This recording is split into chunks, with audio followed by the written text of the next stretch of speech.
আপনাকে বলা হয়েছে যে আপনার শরণার্থী আবেদনটি অযোগ্য এবং আপনার মনে হচ্ছে কানাডার দরজা বন্ধ হয়ে গেছে। কিন্তু সরকার আপনাকে যা জানায়নি তা হল ইমিগ্রেশন অফিসারের সিদ্ধান্তই শেষ কথা নয়। কানাডার ফেডারেল কোর্টের সেই সিদ্ধান্ত বাতিল করার ক্ষমতা আছে। বিল সি-12 এবং নতুন নীতিমালার কারণে নিয়ম এখন অনেক কঠোর।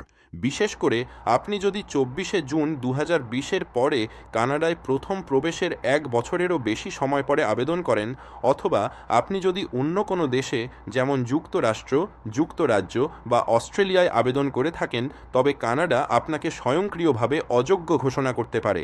এই প্রযুক্তিগত বাধাগুলো হাজার হাজার সৎ আবেদনকে শুনানির আগেই থামিয়ে দেয়। কিন্তু আমি এই প্রযুক্তিগত ত্রুটিগুলোই খুঁজে বের করি।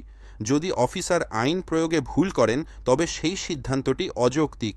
প্যাক্স লতে আমি 15,000-এরও বেশি মানুষের হয়ে ফেডারেল কোর্টে লড়েছি। যখন আপনি বিচার বিভাগের বিরুদ্ধে লড়ছেন, তখন আপনার এমন একজনকে প্রয়োজন যিনি এই পথে 15,000 বার হেঁটেছেন। জুডিশিয়াল রিভিউ হলো একটি উচ্চ স্তরের আইনি চ্যালেঞ্জ, যেখানে আমি প্রমাণ করি যে অফিসারের সিদ্ধান্তটি ভুল ছিল।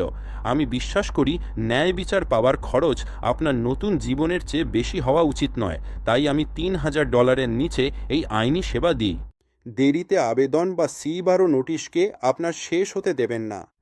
আপনার হাতে মাত্র 15 থেকে 60 দিন সময় আছে।